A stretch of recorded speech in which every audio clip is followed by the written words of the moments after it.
హైదరాబాద్ రాయదుర్గంలోని టీజీఐఏసీ భూముల వేలంపై Telangana high court stay ఇచ్చింది.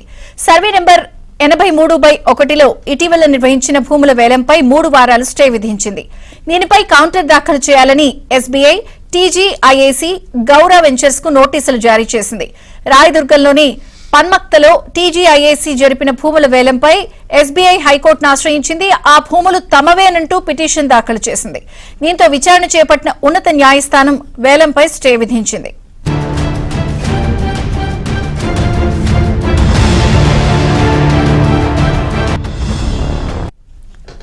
ఇటీవల జరిగిన వేలంలో అక్కడ ఎకరం 237 కోట్ల రూపాయల ధర పలికింది. 5 ఎకరాల భూమిపై హక్కులు కోరుతూ ఎస్బీఐ హైకోర్టును ఆశ్రయించింది. మే 6న జారీ చేసిన వేలం నోటిఫికేషన్తో పాటు భూ విక్రయాన్ని తమ వినతి పత్రాన్ని తిరస్కరిస్తూ మే 20న జారీ చేసిన ప్రొసీడింగ్స్ ను సవాల్ చేస్తూ ఎస్బీఐ 2 వేర్వేరు పిటిషన్లు దాఖలు చేసింది. రాయదుర్గంలో ఎస్బీహెచ్ కు 2010లో 5 ఎకరాల భూమిని ప్రభుత్వం కేటాయించగా ఇందుకోసం 13,33 లక్షలు చెల్లించింది. 2020లో గత ప్రభుత్వం భూ కేటాయింపును రద్దు చేయగా ఎస్బీఐ హైకోర్టును ఆశ్రయించింది. కేటాయింపు ఉత్తర్వులను రద్దు చేస్తూ ఎస్బీఐ అభ్యర్థనను పునః పరిశీలించాలని హైకోర్టు ఆదేశించింది.